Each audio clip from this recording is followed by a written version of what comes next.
केंद्र सरकारकडून जनगणना 2027 साठी 40 प्रश्नांची अधिसूचना जारी। जात, अनुसूचित जाती आणि अनुसूचित जमातींशी संबंधित माहितीचा समावेश। जात, आधार, पासपोर्टसह कोविड लसीचीही माहिती घेतली जाणार।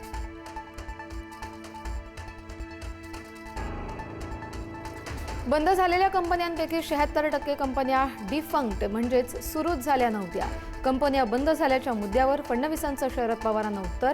महाराष्ट्र उद्योगांच्या बाबतीत नंबर 1 आहे आणि राहील फडणवीसांचं स्पष्टीकरण। महसूल विभागाचा सर्वात क्रांतिकारी निर्णय। मंडळ अधिकारी, तहसीलदार ते जिल्हाधिकाऱ्यांपर्यंतच्या न्यायालयीन जमिनीचे सगळे महसुली दावे निकाली काढणार। 1 सप्टेंबर 2024 ते 31 मार्च 2027 दरम्यान राज्यभरात विशेष मोहीम।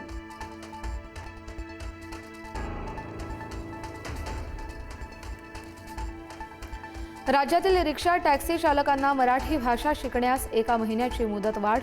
चालकांना आता मराठीचं व्यावहारिक ज्ञान असणं बंधनकारक। 15 ऑगस्टपर्यंत मराठी भाषेचं मूलभूत ज्ञान अनिवार्य।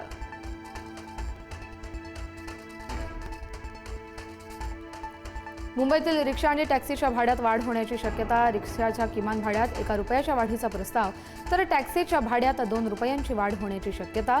भाडेवाढ झाल्यास प्रवाशांच्या खिशावर अतिरिक्त भार।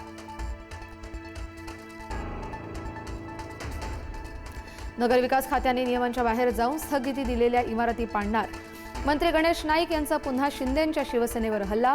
अधिकाऱ्यांना हाताशी घालून केलेली चुकीची कामं पाडणार असा नाईकांचा इशारा।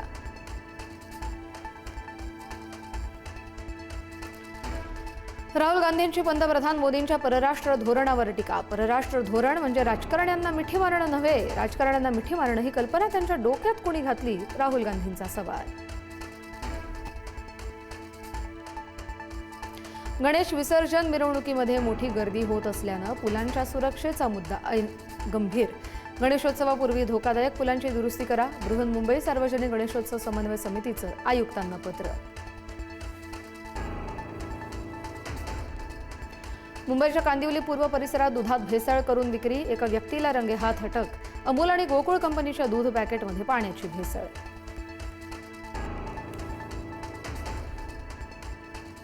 तळोजा आणि खारघरमध्ये भीषण पाणी टंचाई। पाण्याची व्यवस्था करा अन्यथा घर परत घ्या। रहिवाशांचा सिडकोवर संताप। 24 तास पाण्याचं आश्वासन, मात्र 24 मिनिटही पाणी येत नसल्याचा आरोप। सिडको मुख्यालयात जाऊन राहण्याचा इशारा।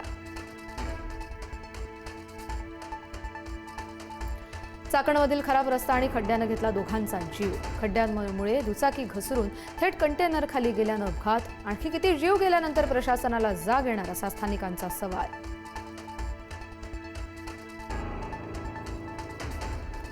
नाशिकच्या कळवण तालुक्यात पुन्हा भूकंपाचे धक्के। 5 दिवसांपूर्वीही जाणवले होते भूकंपाचे धक्के।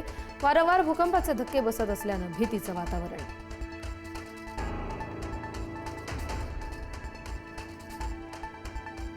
उत्तराखंडच्या चमोलीत भीषण दुर्घटना। जलविद्युत प्रकल्पाच्या बांधकामाधीन बोगद्यात शिरलं पाणी। 6 कामगारांचा मृत्यू, 14 जखमी। 20 कामगारांना बाहेर काढलं। 2 कामगार अद्याप बेपत्ता। रेस्क्यू ऑपरेशन सुरू। गेलेन्झिकजवळ काळ्या समुद्रावर मोठा स्फोट। रशियन क्षेपणास्त्र डागल्यानंतर समुद्रात स्फोट झाल्याचा दावा। क्षेपणास्त्र हल्ल्याचा व्हिडिओ समोर।